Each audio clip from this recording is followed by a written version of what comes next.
the past 6 weeks, we here at Mount Bethel Church of God have been favored to have a peek into the lives of some of our members.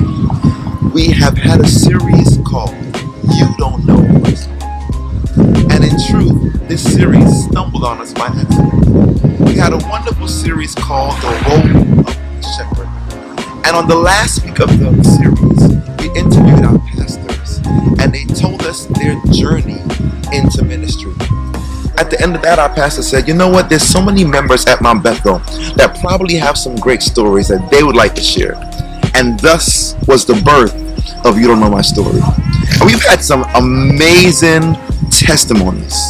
Tell us some of the ones that you've shared. Well, we've had a mother who's had to raise an autistic son. We've had someone who survived a tragic car accident, almost not making it out. And we've also had a journey into the life of a public servant, a former police officer. It has been completely amazing. Right. Those are wonderful. Right. We also had a brother, one of our deacons, and he just exchanged the experience that he had having the call of God on his life from a young age and fighting through different habits, through demonic attacks, and transitioning from Jamaica to America to cause his destiny to be fulfilled. One of our members, she was an undercover police officer in Jamaica. Wow. And she shared so many stories of things she had to do to keep her cover. And then the story of her salvation and issues she faced even in marriage. That was an amazing one. Right. We also had a brother. We have a man here at our church. He's an author. He served in the military. He works with social work and in kids. He owns his own business. He's an armor, and he has really blessed us with his testimony. But today is the season finale of You Don't Know My Story. And I'm excited about today's guest. I believe that the things she's been through, the testimony of healing in her life, and just the way God has opened up for her, it's really going to be a blessing. So join us as we head inside Mount Bethel Church of God, and we now hear the testimony in the season finale of You Don't Know My Story.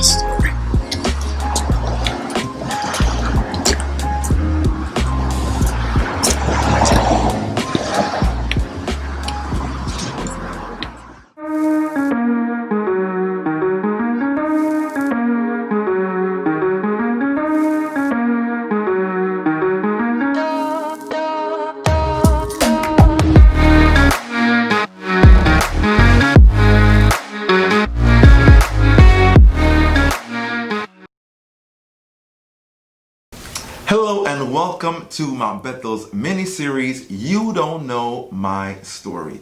We're so excited today because we have, I want to say our special guest, but not really our guest. She's friend and family and member of this church, Mount Bethel Church of God, and that is none other than Aisha Ray McKenzie. Yes, with that middle name there. That's a good name. I love middle names. I'm happy to be here. Thank you guys. I appreciate it. We appreciate you taking the time to be with us today, and Aisha has an amazing testimony of how God has kept her, how God has made a way, opened doors, and today we just want to share with the world what the Lord is doing in your life. So let me first ask you, how do you know Mount Bethel Church of God? Wow.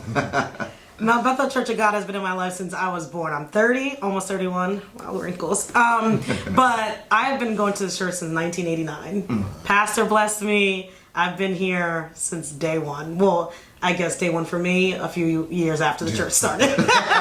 So you guys kind of know my story. I'm proud to do this interview. I'm nervous to do this interview because of who you are. I'm nervous. And we'll get into that in a few. But I'm really proud because I've known you since birth. I knew you before you were born.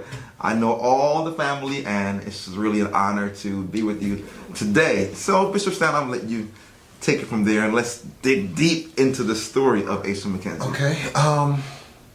First of all, I'm exhausted of my excitement. Just, and I guess we could start off with some of the basic Mount Bethel history. Run us through some of, your beginnings here. Sure.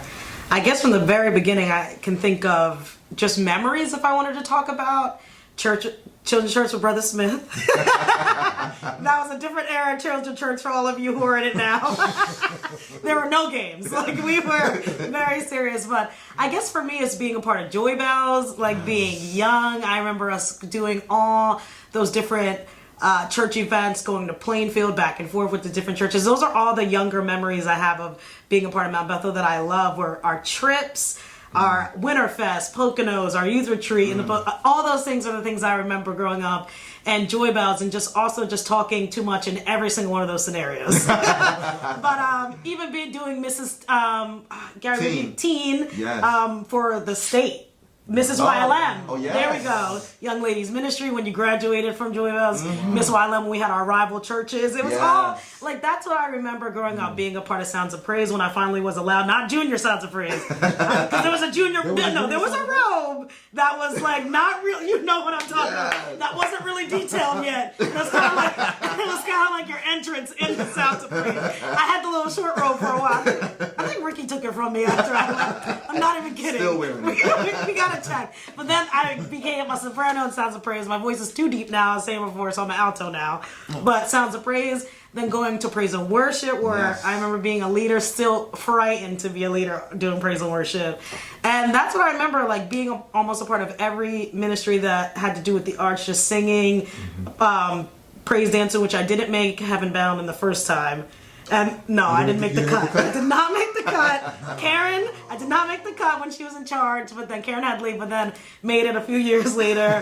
Dancing at fellowships. I mean, I was really, like, before I went away for my first job and, like, moved upstate after college, like, really just entrenched, which I loved, and almost everything here. Because, like Gary said, the church is family. But we can't forget, because you were saying off camera about the teen exchange. Oh, so my mother is cleaning out her house this week, and she found my Miss Teen Extreme 2005 trophy. So for those who don't know what that is, the youth ministry used to do every year, they would crown a Mr. and Mrs. Teen Extreme. And it would be almost like Mother of the Year. Like, who's going to win? You're like, this is my year. I don't even think there was acceptance speeches, but I wish there were. We got to bring that back. But she found mine from 2005, so I must have been 15 at that time, and I won Miss Teen Extreme. Well deserved, by the way. That trophy, she still has it.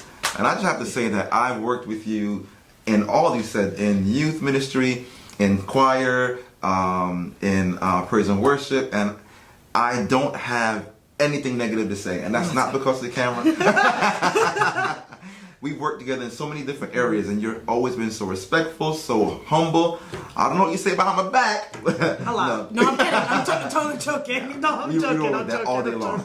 But seriously, you've been so humble and so respectful to everyone. I don't think anyone can really say your name is never in gossip. Your name is never in issues, and that is a lot. That is an achievement. So I thank God for your example. So I got to say this too. You mentioned all those things. Some people, when they leave the ministry, because New Jersey is one of those states, everybody wants to get out. It's hard to maintain a ministry in New Jersey, especially a youth ministry, because in other states, all the good colleges, they say, are in the state. But here, everybody wants to get out. So it's hard to maintain. But when you chose a job, which we're so proud of you, that was like a blow to us. We still feel it. And whenever you come home, you know. When she comes home, y'all, she has to get a robe. And we're going to sing the song. Gary will text me from the pulpit, do you know? He has done that. I'm like, middle of the prayer. I might be playing the organ too, like, get your robe. No. This song, I'm like, and by the way, and you're singing the lead. We have done that. That has happened. I'm like, wait, I think so. I think so. Here's the link. This literally happened. I'll just lip it. During church. No, it has happened. Because you're just that valuable to us. Thank you. And I can speak for the Mullins family too. You know, Pastor loves you. They go back. Pastor has a crew. You can call the names when we reach to that point. Yes. He goes back and forth with you guys all day. A stranger would walk by and probably think you guys are really arguing. Yes, but they just have this beautiful bond. Yes. And you have that with so many people. Right. Who's your church mother? who is my church mother? If you don't know, I don't know either. Honestly, I don't remember. It's that many people love I you. had a lot of godparents, but maybe they were also my church mother. I had the Dentons, the Haydens. Yes. Sister Olive, who passed, Yes. is my godmother. I don't know, were they my church mother as well? Could be. That could have been. I have to ask my mother. I tell you what, there's probably a lot of people claiming you. Yeah. Please claim all. Listen, they I'll put their take dibs it. in there. I'll take it. That's a good question. Wow, I'm gonna think about that. All right, Bishop. So, we're excited about the church history, but I'm sure most people, they see you. And I say see you not just in church, but they see you on television because you are a professional. Put on my suit and tie.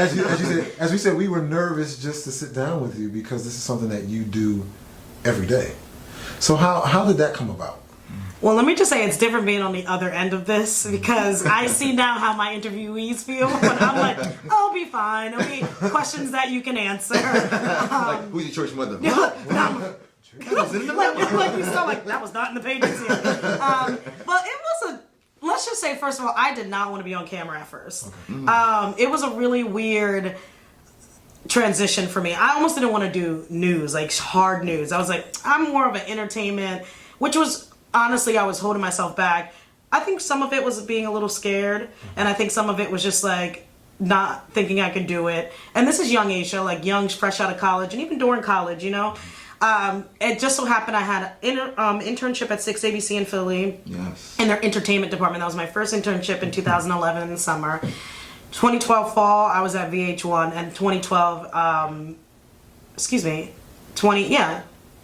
spring, I was at MTV. Wow. So it was all entertainment based. Right. So I'm like, okay, this is what I'm going to be in. But I said to myself, I'm not tall, I'm not white, I'm not blonde, and I'm not skinny. But let's be real. Like, I felt like my look was a disadvantage. I'm like, let me just do some behind the scenes work. But that's a testimony itself. Like, we limit ourselves. Yes. Because at the end, I honestly struggle with that. Where one of my really, really close friends, who you may see on 6ABC, she's tall, blonde, beautiful, talented. I'm like, she's the quintessential anchor. That's her. And we've talked about this, and she has always told me, like, stop being stupid. Like, I don't know what, because there's not a lot of us everywhere. Right. So like, I hope that when little black girls see me, they can be like, okay, Yes. she's not skinny, I have she's two not daughters, this, yes. she's not that. Like, because that's when people think television, it's like, oh, you think of a certain person. Thankfully, now times are changing. But anyway, so it just so happened that this really good friend of mine, who is now a reporter in Philly, was leaving her job at Channel 7 in New York City, which was a behind-the-scenes desk assistant, teleprompter operator, basically a glorified intern. We got paid. So I would run the teleprompter for the anchors, and I would also run them scripts and help producers with anything. Any miscellaneous things that were happening in the newsroom, I would do. I just started falling in love with news and storytelling. Still didn't think behind the scenes. So finally one day, I created a lot of friendships there that I still have, and got a few mentors, and I finally said to myself, let me try to make my reel. So a reel in television is basically your visual resume. So you have to put together multiple clips of you doing like reporting, so that people, you send it in, and that's kind of how they evaluate if they want to hire you or not. It's a very visual based, obviously, job. So on my days off, I would go out with one of my mentors, who's now an anchor in Boston, but he used to be an anchor in New York City. And he was a Jersey reporter, so I would meet him at all his stories, and after he was finished shooting his stories, his photographer would shoot me. So he really, and I was way out of my comfort zone. My voice sounded like this, very different, but he started giving me the courage, because he was like, I don't have an anchor voice. He was a man whose voice wasn't this deep, and he's like, don't try, just be yourself. Like, he was just like, I don't have a deep voice. I just am myself on air, and that's what I felt comfortable being. And he made me feel like it was okay to be myself. Even though everyone I loved around me said it was fine, but when someone's not in the business, you're like, of course you guys love me. You're gonna say that. Like, I need somebody who doesn't know me that well to say it. And we grew that relationship. And after I finished my reel, fixed up my resume, because we still have to do a resume, I applied to so many stations. As a young reporter, it's very rare that you would get into a market like Philly or New York City as being so green. Like, these are very seasoned reporters. So I knew I had to look outside. So that's when I finally got connected with an old friend from college who was working at a station. Just an insert. Every job I've gotten is not just my talent. It has been somebody I've known who has trusted me to do the job. So network. That's good. She put my resume and tape on the tape. We don't do tapes.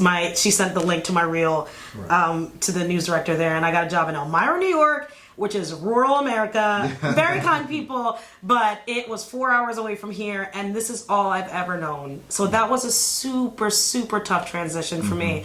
I cried my whole first week there because I just was away from everything I loved. But so that's kind of my journey into going into news is didn't think I can do it. I did it and still am doing it. So that's kind of like how it worked. But a lot of self-doubt in the beginning. So where are you now? What are you doing now? So currently, I left Elmira in 2016. Yes, we're in 2020. And I am currently an anchor reporter at News 12 The Bronx in Brooklyn. Yes. So it's the same. Yes, I've been there for 4 years. Great people, great company. So if you're familiar with more like News 12 New Jersey, it's the same company. It's just the sister station in New York City. Nice. That's great. Listen, I just caught a flashback of you interviewing the characters for Power. I don't know why. Oh, that was so much fun. That was so much fun. I was so nervous. Those were my first like celebrity interviews, and I'm like shaking with 50 Cent and whatever, but I'm like, can't let them see you sweat. You better work through it. It was really good. It was fun. Yes. I also love the show, so it's like when you're a super fan and you get to, it's like a whole level, like your two worlds are colliding. Yes. That was a super fun opportunity, and that was a great part of my job now. I'm on the investigative team, so I get to do deep dive reports about important topics to me, which I'll talk about one that kind of links with my surgery as well. And also I get to do fun activities because I think my job trusts me, and I've been there long enough where I'm kind of a chameleon. I can do fluff stories and I can do hard news. I can do kind of adapt to anything, thankfully. So I gotta say that you're the one that made it in your family in this field. Yeah. But any one of your siblings could switch with you. They could. Anyone. They could. Right, they have the personality. It's in the whole family. It's so strange, And not just the Mackenzies, the Broaden family too. You guys are just like TV ready. It's my brother Brian did a fake report. I'm like, you could do it. Honestly, Warren, Brian, Tammy, Steven, all of them. I don't know who your mother. My mom is very, as you guys know, very big personality. She is. Small woman, big personality. She's a strong black woman. Yes, I love she her. has done well. I credit her for so much. Yeah. Well, see, I think it's a good thing to have that ability to balance between the comical side and the more serious side. And I guess kind of leaning or transitioning to a more serious side in terms of your work. How's it been navigating this particular season?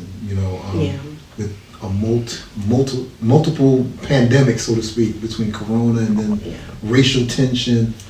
Well, I'll start with COVID. COVID was super tough for me because I'm a social person. So I think even amongst our community as well, I think it's important for us to talk about mental health and not just say, as Christians, of course, as I was talking to my mom, who is a psych nurse, she's like, handle it clinically and handle it spiritually. And I think sometimes we're afraid to do clinically in the sense of talking about it out loud or sharing with someone because it's important. So when COVID hit, our jobs switched up the way we did all of our work.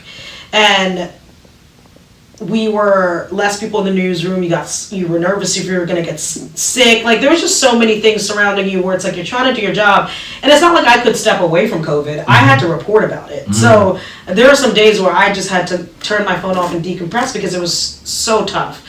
And then you add on the racial tension, but in COVID too, because COVID hit Black and brown communities the hardest. Yes. And I was in the epicenter of this virus in New York City and the Bronx and Brooklyn, where some of the poorest people live, and hearing families cry, hearing them lose their loved ones, which just highlighted the poor healthcare system in Black communities in the first place. Yes. So that was tough because as a reporter, I'm also just an empathetic person, so I feel it, which is hard because you have to be able to detach and tell the story sometimes. But there would be times that I cried off air because I was just like, this is a lot.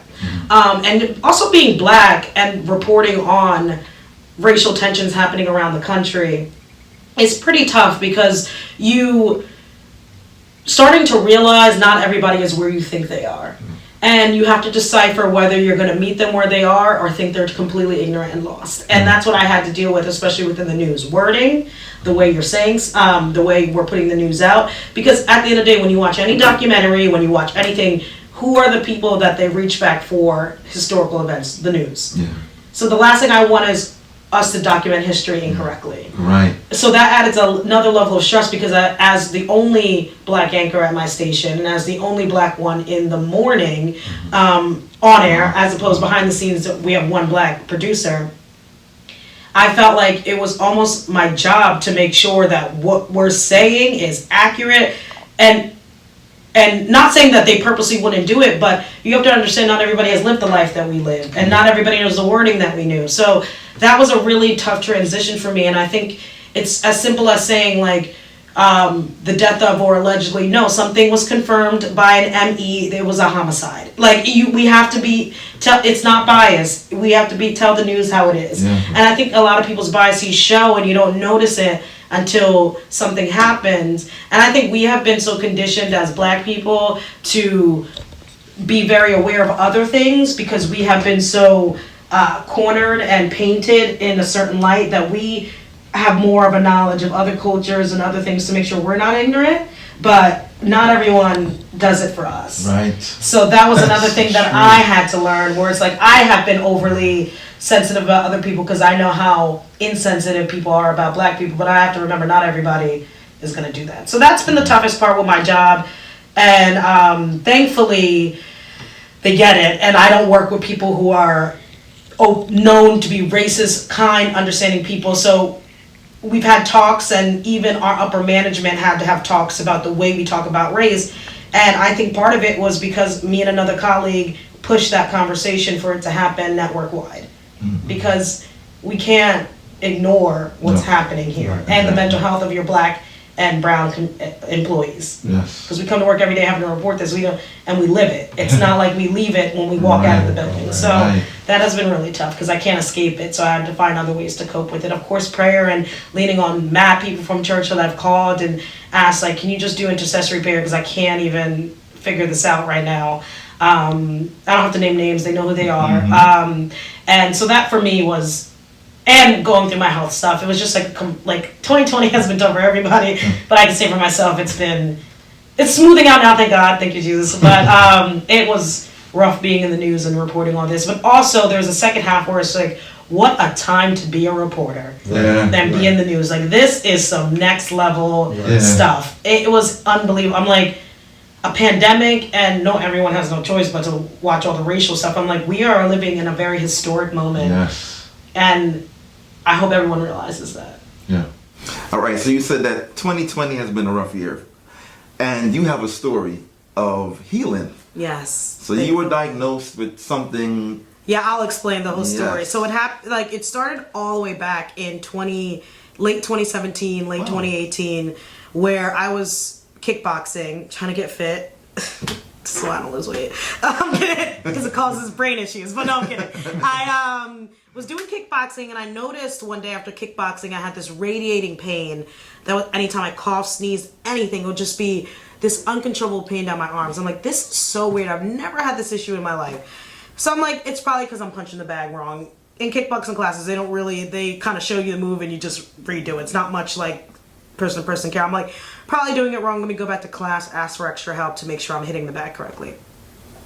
Kept happening. And then the pain started just coming all over, and then my neck would be, like, say this is the back of my head, my neck would be swollen out of here if I went to a wedding and was dancing, or just happened to just be moving too hard, or do anything, jogging, anything. I would notice my body would swell up, inflame, and have severe nerve issues. I credit it to me being 2 years younger than I am, that I waited a little bit long and was kind of ignorant, like, oh, go away, like it's nothing. I remember I took a trip in Jamaica in December 2018 now, and I remember being stuck in bed with a major headache, and I couldn't move, and I was also sick, and I was coughing, and my body was just in pain. I said, something is really wrong. But before that, I was seeing a doctor who was my general physician at the time, and he kept dismissing my pain. And I kept trying to tell him, I said, there is something wrong with my body. He's like, he gave me a number of things that weren't it. I'll say that. Never prescribed me any muscle relaxers, nothing. Honestly, this is why we have to be advocates for ourselves, especially as Black folk. Yes. We do, because apparently our pain doesn't register on the same systems as other people's. Wow. And that was my lack of medical ignorance. I never really had anything so severe like this before in my life, so I was just believing him. I said, okay. He's like, sent me to PT with no diagnosis, which you don't do. You can't send someone to PT if you don't know what's wrong with them.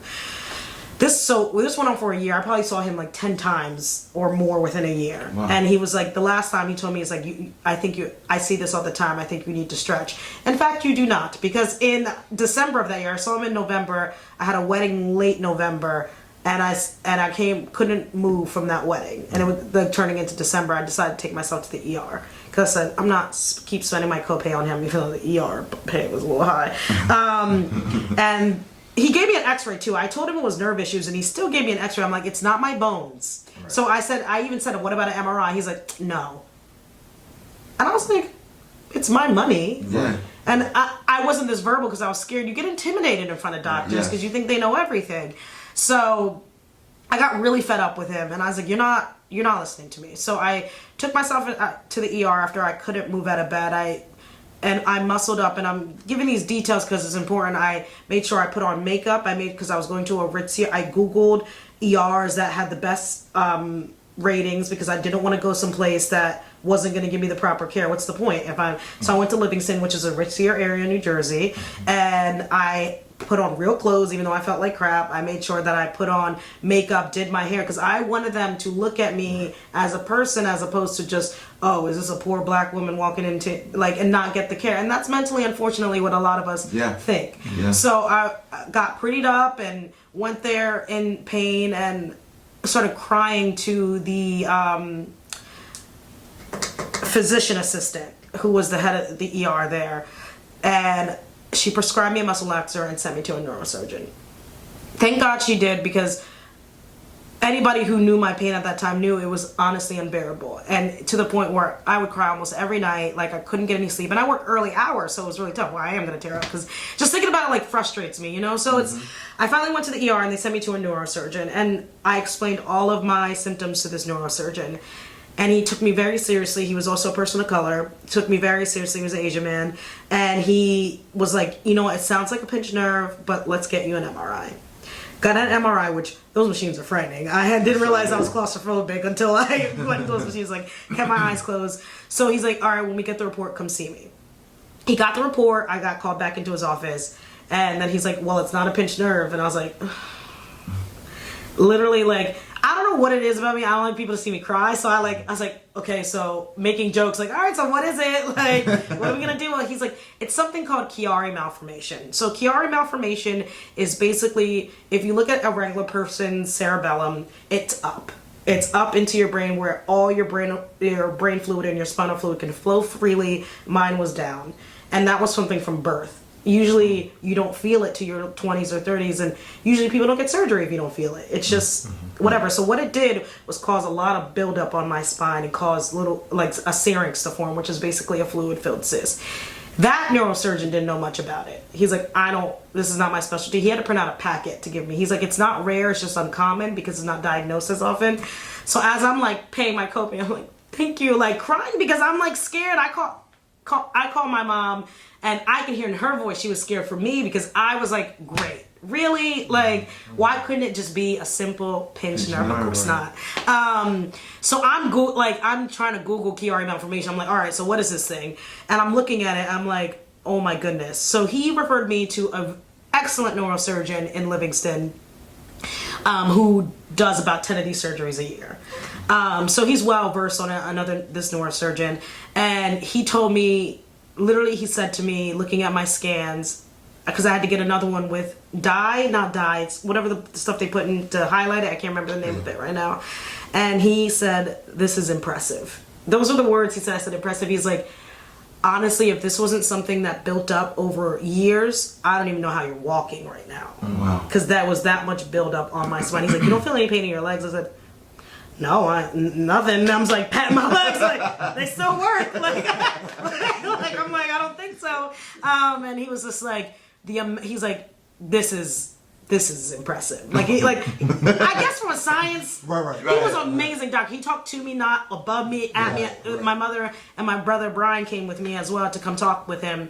And he was just perfect. Listened to my pain, and he just said to me the buildup was just so bad. He's like, you didn't feel any pain. I said about 2 years ago. He's like, honestly, if these were to be the scans of anybody who had this happen over a few months period, then you wouldn't be able to walk. And I literally it's just so crazy because this was the same day I got news that I got nominated for an Emmy, so my whole life was just in a very I was but I just thank God, I'm just wanted to know what was wrong with me, because I think the hardest part is not figuring it out. Right, So COVID hit, so I got diagnosed. I saw him January. I think I might have saw him late December, January. It was new, so January, because I had a new insurance at the time, and of this year. And I was supposed to have my surgery in April, but COVID hit, and it had to be pushed back. So just to give it some reference, I had to also hold a camera, a tripod, and wake up early. When your body's in pain, and you have to wake up early and physically be mentally there and put on your makeup. I didn't feel like it. I didn't want to report. I didn't want to put on a face. I didn't want to anchor. I just wanted to honestly rip out whatever was happening because it was that painful. So the pain varies for many people, so that's why it's really hard to diagnose. For me, it was swollen neck, swollen shoulders, nerve pain reading, almost like a burning feeling that will last for a whole day down my arm. So finally, they gave me a new surgery date, which was June. And that, thankfully, they were allowing COVID patients on one floor and I was on another. Because of COVID, no one was really allowed with me in the hospital. They said one other person, but I was not subjecting anyone to being in a hospital, possibly get COVID, especially not my mother, to be with me. So I was alone, which was a whole other hurdle. But God is so good. It was very random. I was wiping up, getting ready for the surgery, because you have to wipe yourself down. I first clean yourself, whatever, and then put on the robe, put all your clothes in this garment bag. This random nurse walks in. It was so weird. And she wasn't my nurse. So she was just like, oh, just make sure you're wiped down, whatever, because I guess everyone was doing something. And she's like, are you Christian? I'm like, yes. She's like, Catholic? I was like, no, I'm Pentecostal, regular Christian. She's like, I'm just going to pray with you. I was like, okay. Wow. I was like, she brought down the Holy Ghost in that room. And I was like, this is God. Wow. Because is so... She did not need to walk into my room, and she randomly asked me, she was like, are you, basically asked me, do you believe? Do you believe? And then she's like, everything's going to be okay. I'm going to meet you on the other side. I never saw that woman again. I'm like, were you an angel? You work here? She might have been. I'm like, I have never seen her after that surgery. And I'm tearing up because I'm like, I needed that, because when you're alone and I'm like, did I tell everyone I said sorry and I love them and make sure I'm going to heaven, because I went I went through 400 things. So I'm like, okay, everyone usually survives the surgery, but you're going into my brain. God forbid you paralyze me, because they went over that whole list, death, could be paralyzed, could mess up brain function. I'm like, he's like, but that won't happen. But just saying, and I'm like, Thanks. can you sign here? I'm like, Can you say that don't happen beside you? but sign here. I'm like, just in case it doesn't. I'm like, okay. So that was a blessing in itself, because I think it really just calmed, my heart slowed down a little bit. So I had my surgery, was successful, thankfully. But post-surgery, I had super high blood pressure, and they couldn't take me out of post-op because for some odd reason, my blood pressure wouldn't go down. And I was also, it was just very odd. There's we can't help you. And honestly, I was just in so much pain. All I felt was a radiating headache. And intravenous Tylenol was my best friend. Honestly, when they put it in, I was just like, oh, this is beautiful. So the whole situation leading up to it was very frustrating. But that nurse just walking in just really gave me a calm, which I don't know if that has ever happened to anyone, but she wasn't my nurse. She wasn't the one who put in my IVs. She wasn't, I don't even know what her job, I don't even know, did you work there? Right. Were you sent purposely to my room? Because there are other people on this floor that you could have walked in on. And to ask me that question, which is super random, and she's like, I know I'm not supposed to be doing this, but I'm going to pray with you. I'm like, yes. That sounds like an angel. Yeah, me too. So that was something that was super comforting. And the surgery went well, and I'm post-op, and I think about it, it's almost like you don't know how resilient you are with God. I'm going to add that, because there were moments in my life where I have straight, and I'm like, I am nothing. Literally not my career. Strip it all away, what do you have? You get what I mean? And it was so beautiful because a lot of friends gifted me a lot of devotional books as gifts, and which made me feel great. I'm like, okay, like I'm a good enough Christian where they know but and a lot of books helped me on the way of, because you have your doubting phase, you have your worried phase, and we're in an environment right now where everything is just so unpredictable, and the surgery on top of that, and now being better and life getting somewhat normal, I think my anxiety is slowing down. I'm like, all right, I'm on the road to recovery. My relationship with God is so much stronger, and it's not just because of what I went through. It's just like I just realized I really am nothing, and I mean that in a beautiful way. Yeah. Like not in a I don't have a high chest ever. I didn't before, but I'm saying like it's almost just I could lose my job tomorrow. I can there's no status in your career and your health. Like it doesn't matter, and I learned that recently. I've always known it, but it's like until you've been through it, it's like. You really are if it wasn't for him, God knows, I'm like, God, please. And even afterwards, the pain from recovery was just so hard, and crying so much where I had to break down my pride of not being able to cry in front of people and show weakness. I need somebody to pray for me. I need somebody to figure this out because I'm having a really tough time. And the saying, instead of writing I'm okay, I was honest. I'm not doing that well. Good. I love it. And because what am I being prideful for? Right. No one's trying to hurt me. And I think we all at our ages now can know when someone's being nosy versus trying to actually care about you, which is something we all should be able to know because some people spread your business like wildfire. But I think genuinely everyone who reached out, because there are people who didn't, but generally the people who did, I knew they were kind and cared, and which meant to all who did and who were praying, whether you reach out or not, you don't know how much that means to a person, because you're all right, I'm not alone, it's a big deal. And it's so funny, I was talking with my roommate, it's crazy, because I was talking to someone why are you so nonchalant about the surgery? I'm like, do I take anything serious in my life? I take it seriously, but I'm if I were you, I would be bouncing off the walls. And it made me think man, I really don't know why I'm acting strangely towards all this news. I'm crying, but it's a day, and I'm like, all right, we're gonna figure this out. But I'm I think it's because I got God with me, because I'm at the end of the day, it's a flip of a coin here. What's gonna happen? I can just pray and hope everything's all right. So that was my health issue, which now, thankfully, for the position I'm in with my job, I'm able to transfer into helping other people of color navigate the medical system. So right now I'm working on a story, it's a medical series, but I'm focusing now on Black maternal health because the rates are very high amongst Black women dying in childbirth.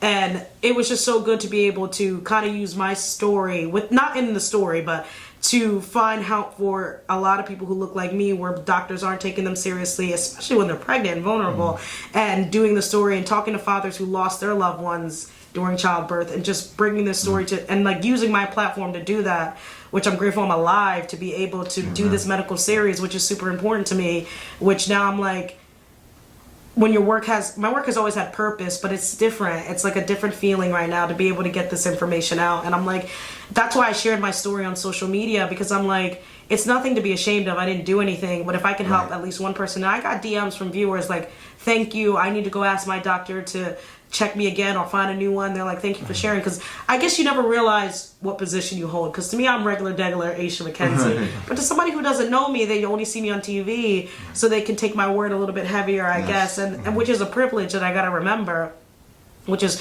why you gotta watch what I post and make sure I'm accurate and all those things. But I didn't know sharing my story could help the people that were in my DMs, wow, I had no idea you were going through this. you could never tell. I'm I don't know what I was supposed to look like going through it. But it was just, I'm happy to be alive to talk today, because I'm I need to live past 30, I need to get married, I need to have all these things. And we want to we claim it. But that's my testimony, and it might be small to some people, but to me, it was huge, because this was one of the biggest things. And I said to God, the next time I'm in the hospital will be because I'm having a baby. That's what I told him. I said, I don't want to see it unless I'm doing a news report or my husband's with me and I'm having a baby. I said, I don't want to see a hospital ever again.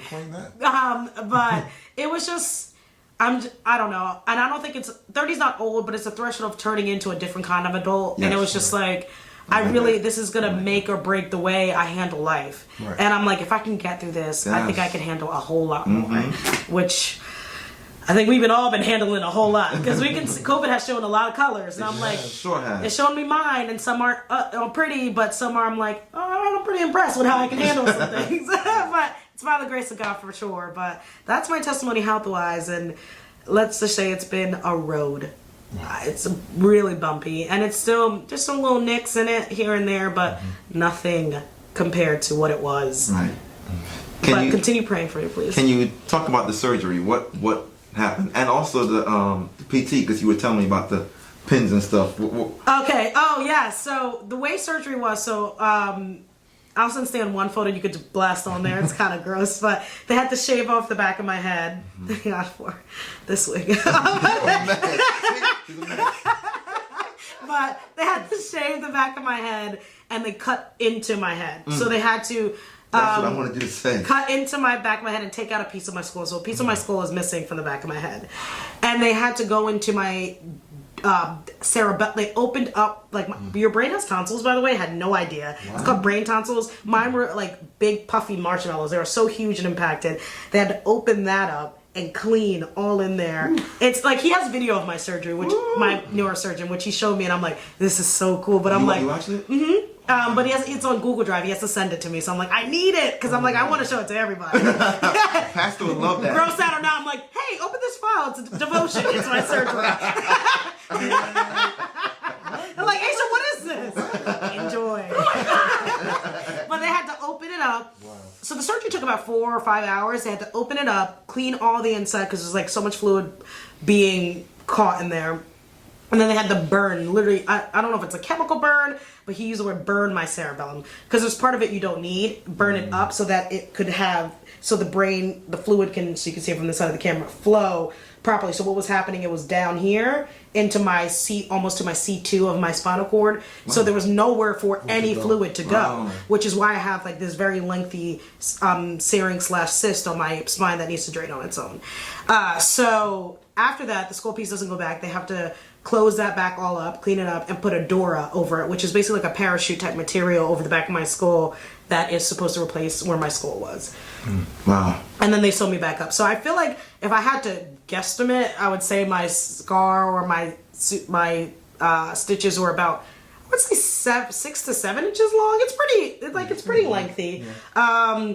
And they had to sew me back up, and basically they told me if you were leaking that spinal fluid, and that's bad, and I had to come back. Thankfully, no leakage. It was so dry. My neurosurgeon's assistant basically said, like, you overhealed, which I'm like, thank you, Jesus. Now it's just time for my hair to grow back, but it was growing back slowly because I had my surgery, more than 3 months ago? Right. Wow, time flies. And so it was like a pretty intense, like, so a piece of my skull's missing, which I'm like, oh, I'm gonna miss you, wish I had it. But so it was like a pretty, to the neurosurgeon said, like, that's a pretty easy surgery. To me, I'm like, you're taking out the back of my skull and going into my cerebellum and my brain. Like, to me, that's scary. I don't know about you. So now I have a checkup next month and then an MRI in January to see my progress of whether it's shrinking or not, which it's supposed to. I said, okay, and your experience is shrink. He's like, oh yeah, it shrinks. Mind you, my neurosurgeon's like 40. He's like, or 39, very young, so impressive. Wow. And I trust him, like, he's a great guy. So that's the next steps for me. And I'm also doing acupuncture, which Gary's like, the needles don't hurt. So acupuncture is supposed to help with pain, and especially the acupuncture I'm doing is post-surgery pain and healing. So I get a whole bunch of needles stuck in my leg to try and heal up here, which has been helping. In your leg? It's really weird how it works, and I didn't understand it. So a lot of places on your leg are attached to your upper body. Wow. So instead of putting a needle directly where the pain is, they put it in your leg to help with pain up here. She's explaining it to me. And what's crazy is where I would have tenseness and she would put a needle there, I would be in pain. I'm like, oh, that hurts. She's like, all right, let me loosen it. She's like, okay, that's exactly your neck area where you're tense. So I'm like, this is some, what is this? What is going on here? With the sorcery.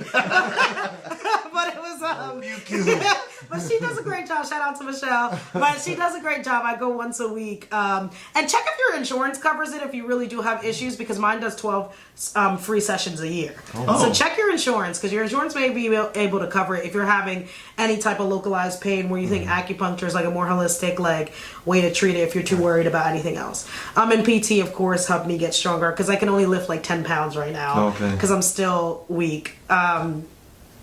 Before that, I could barely lift 3. So it's a progress. I'm lifting 10. I still have some pain because I still have what's on my spine. But so far, so good. My doctor thinks I'm doing well, which is great. I'm just praying. I think, like, if we're looking at long-term outlook, that there's no permanent nerve damage on my spine. So if that's something you guys can pray about too, because that's a worry of mine, because I still feel nerve pain and I don't want to live my whole life with nerve pain. So. But I'm alive. I'm still the same person. They didn't mess with my brain. I don't speak French. I was wishing that maybe like they would tinkle it and I'll be like, hola! But no, not bilingual. I'm still just regular English speaking Asian, and I can still do my job. That was my only hope. The only mistake I wish they would make is like make me bilingual. But they didn't mess with that part of the brain. So I'm regular. You're too much. I am regular. But I'm happy and I'm blessed. Well, you surely don't look like what you've been through. Thank you. I mean, the name of the miniseries is You Don't Know My Story, but a lot of people don't know. It could have easily have been I Don't Look Like What I've Been Through. Yeah. That is your testimony.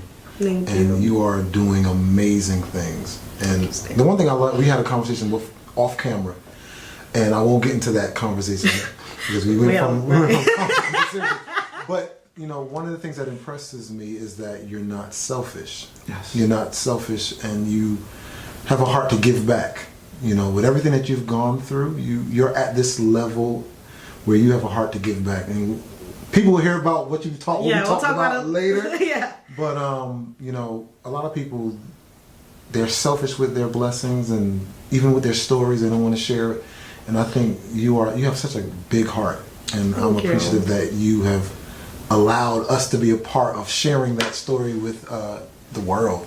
You know, because most people see you behind the cameras reporting the news, not necessarily telling your own story. No, which is weird. It's hard. And to be honest, I'm Mount Bethel maid, so I'm like, you guys already helped me be in front doing a lot of things. You know what I mean? Like, Mount Bethel doesn't allow you to be shy.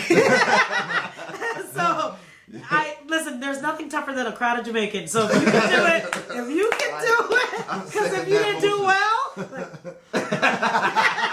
so listen, I learned here first how to have some thick skin and do well in front of a crowd. I'm not lying. No, you are not lying. Exactly. You are not lying. Exactly. So I am Mount Bethel maid and super proud of it. And I will forever be a member of this church. I may not physically be here. I watch every day, every Sunday, every day. So and you do come down here. I do. And COVID obviously put a wrench in that. But I have no excuse because Stan lives right near where I live. But I do live further. I do live way out. But I love Mount Bethel. This is my church. This is my church. So speaking about Jamaican and the culture, now you are in the professional world. You have to pronounce words certain ways that are universal. And I know growing up, I always would say certain words that I thought that's how you say it. And when I go to school, I went to Catholic schools, you know. They were like, what are you saying? Like, what do you mean? Like, I remember one time I went to the store. My parents were making a cake for Christmas, and they wanted Guinness. Okay.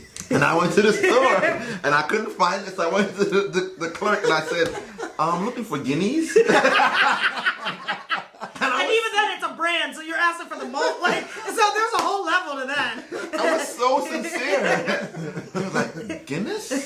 And I'm like, oh, it's Guinness. Like, my world just opened. Like, I always joke about your sister, Tammy, because she taught me that it's condensed milk. Yeah, not condensed. For those that are not Jamaican, we say condensed milk. I say condensed milk. I didn't know. Because it's almost like, because of you think like condensation, okay, it works. No, it's condensed. Like, I learned, so even like with the words that have con in front of it, it's really hard for me to, so if the word is like a contractor in the script, I would say contractor. I'd be like, contractor. But my brain goes through this whole, like, and within a point second, like millisecond, I'm like, what is it? What is it? What is it? And I see it coming up, I'm like, contractor. And I'm still wrong. Like, I was talking to somebody about being a hand baby, and even they didn't know. I'm like, so I had to text my best friend one. I'm like, is hand baby a Jamaican term? She's like, yes. So a hand baby is when a baby's held too much and they start crying and they're fussy because they're a hand baby. Right. I had to explain at work, wash belly. Wash I was like, oh, my mom's wash belly. They're like, what? They're like, I was like, Jamaicans speak English. Like like it's English. English. Listen, I remember going to the store and needing some aluminum foil, but my brother. I have never said aluminum foil. Me And I neither. said, Too many words. Can you help me? I need some foil paper. And this That's what proper is gonna be, right? Dude looked at me like, foil paper? And I'm like, yeah. But if we're, come on, sir. Like, what else am I talking about? Right. Like, what else am I talking about? If I want foil, I did the same thing, and I will continue to ask for foil paper. Aluminum foil. Some of the pronunciations make sense. You know, we just pronounce. Plug it out was my worst one. I Plug it didn't out. realize you can't plug something out until middle school or high school. Because I was like, plug it out. They're like, what? There's another lock it off. Lock it off. Lock it off. Cut it off. Like, But what about the words that are spelled differently than we're pronouncing it? For instance, oh no. we were having a show at church a while ago, and the guy was, one of the deacons was making an announcement, and he's like, "Come back tonight. We're going to have a flim show." And I'm like, "What's a flim show?" It's like you're like typing it in. It's like, how do you prepare for a film show? But my ultimate Also, a film favorite, show. and I'm sure somebody's going to feel some type of way right now. Hopefully, you just, We love our culture. We It's love it. We nothing. love it. It's We love it. great. Yeah. But as far as I knew, growing up, English SMITH So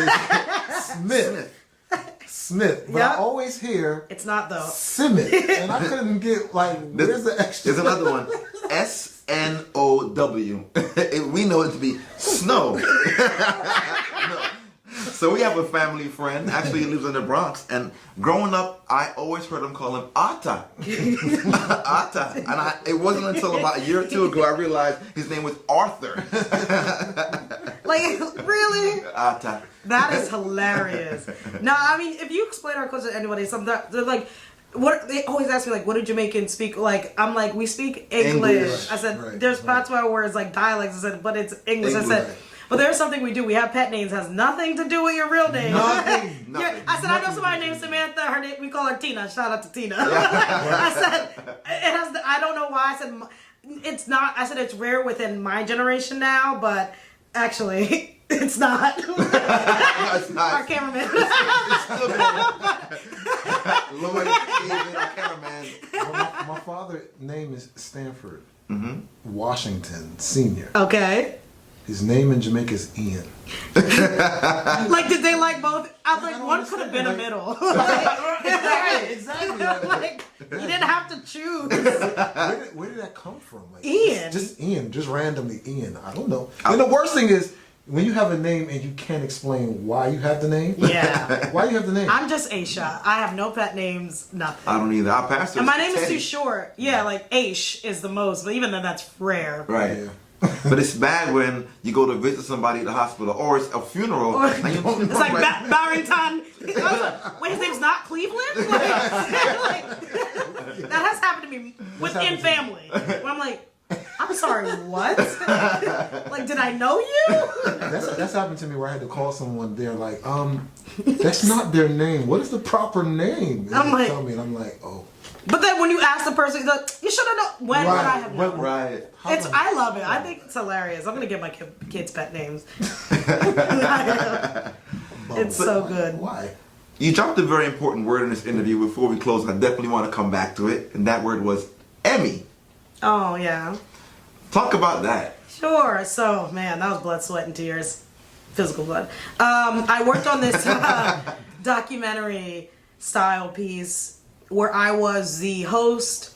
I had to pick my team. I was the main reporter for it. And it was about a young 15-year-old boy in the Bronx who was murdered, caught by surveillance video by a gang. And it was a case of mistaken identity. They believe he was the wrong person.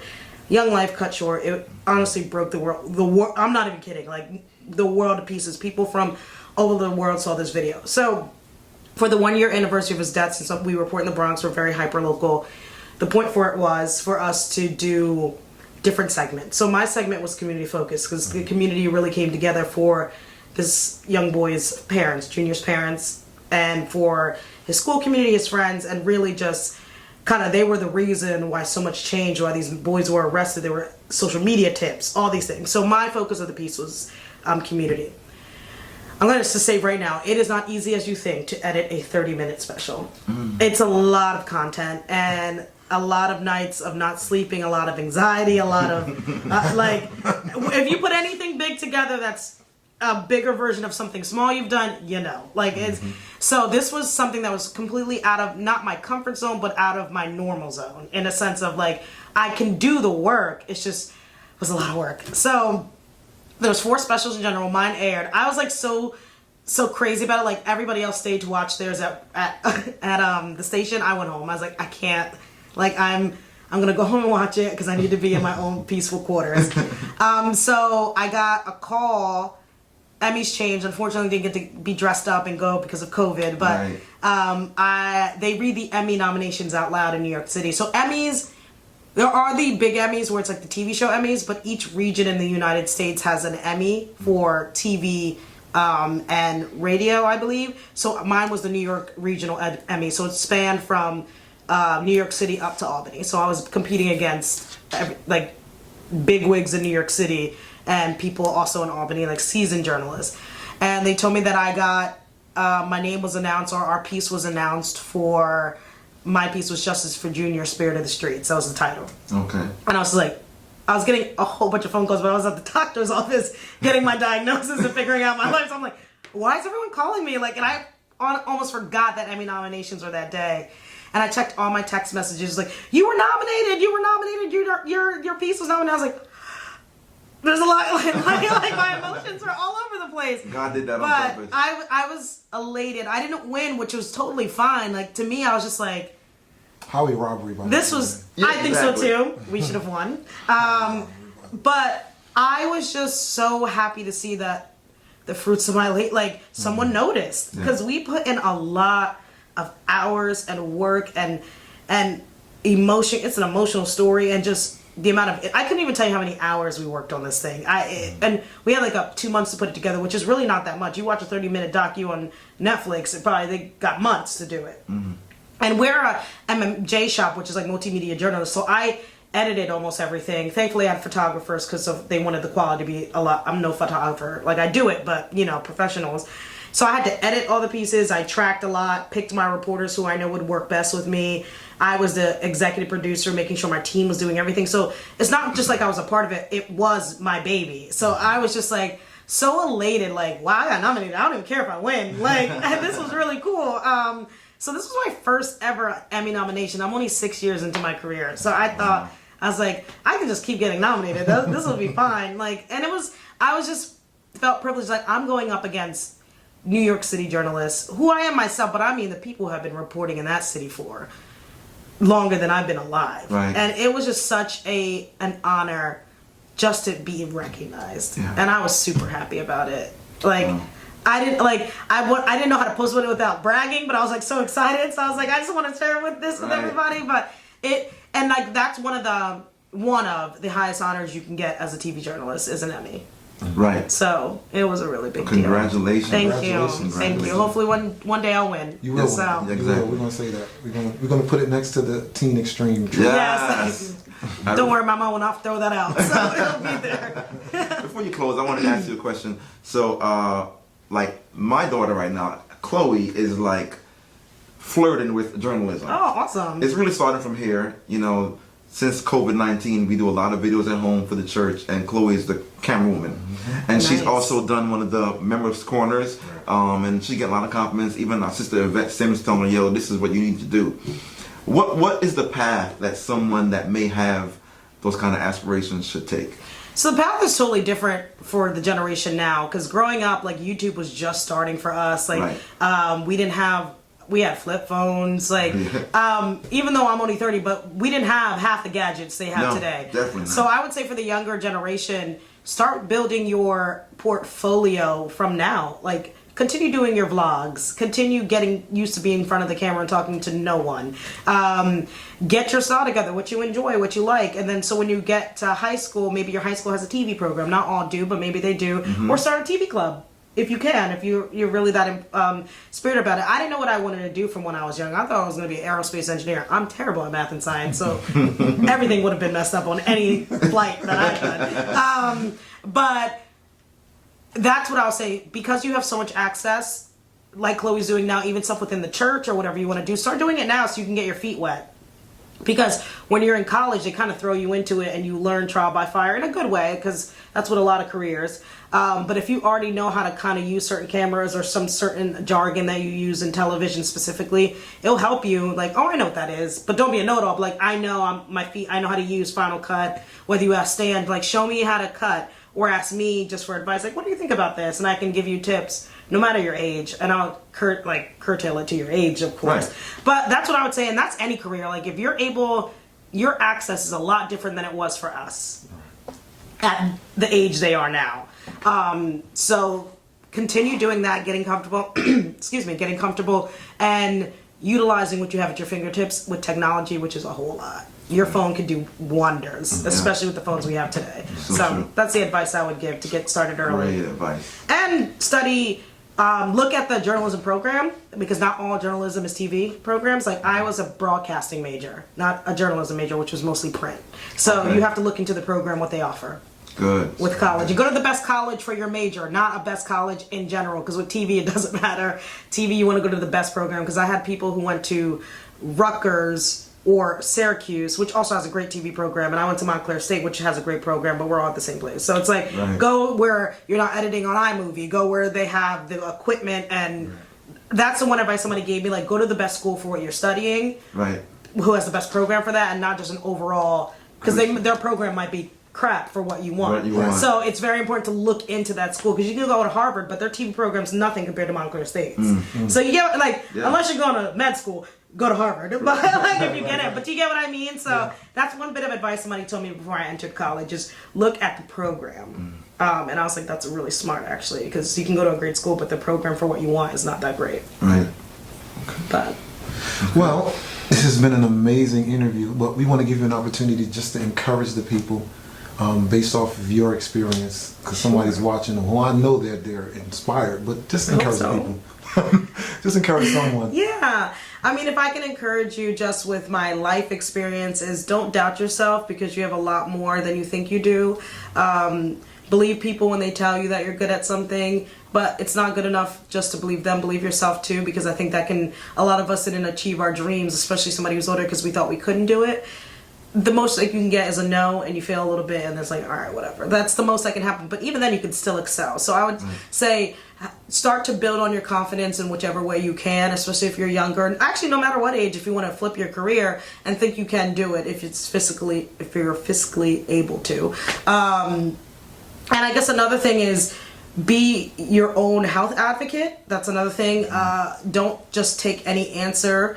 If you don't feel right, or you feel like your care is not right, get that second opinion and speak up for yourself, because they're human too. And they can make errors, which I had to learn. And especially in COVID, I don't want any errors. So get that second opinion. And also, just honestly, 3 words, go for it. Like, do it. Like, it's exciting, because once you do it, it's fun, and it's something you love, especially if it's a hobby. Who's gonna tell you you can't do something from the space of your own home? Start it. It doesn't have to be some big production at first. I'm using the word production. I don't necessarily mean television, but it doesn't have to be something grand. But if you're a writer, start writing little things and little statuses that inspire, and then you can transition to your own vlog or your own blog. Then you transition to writing a book. Like, it doesn't have to be like, I'm going for my novel. Like, start small, get your feet wet, and just enjoy the ride, because I think part of me didn't enjoy it for a little bit, because my head was too like, don't mess up. But it's okay to mess up. It's all right. Like, that's a part of the fun journey. So I just say, go for it. Whatever it is you're thinking, and if there's something in your heart, ask and go for it. Amen. And trust God. Amen. Brought to you by Cracker Barrel. No, this is not sponsored. Not sponsored. But yeah, that's what I would say. Awesome. All right. Well, we want to thank you for spending time with us today. I'm really excited. I can imagine the responses we'll get for this. Gosh. Your testimonies, your experience have been wonderful. I'm honored that I know somebody that when they like my status, it's a blue check. I only have 2 blue check people in my life. Verified. James Poyser and Aisha Ray McKenzie. Verified. Follow me. How do we follow you? Oh, sure. So, if you want to follow me on Instagram, I'm at Aisha M Reports. My name is, it's probably on the video below, but it's ASHA M Reports. On Twitter, I'm A_Mackenzie News. And on Facebook, it's just Aisha McKenzie is my professional page. My personal page is full of memes. No need to add me as a friend. What about if you wanted to watch the news? Oh, so if you are an Optimum or Verizon subscriber, you will be able to watch. You can pick a region for News 12 and be able to watch the Bronx or Brooklyn live on both of them. And I'm on from 5 a.m. and we repeat all the way up till noon, so you'll be able to log in and watch live.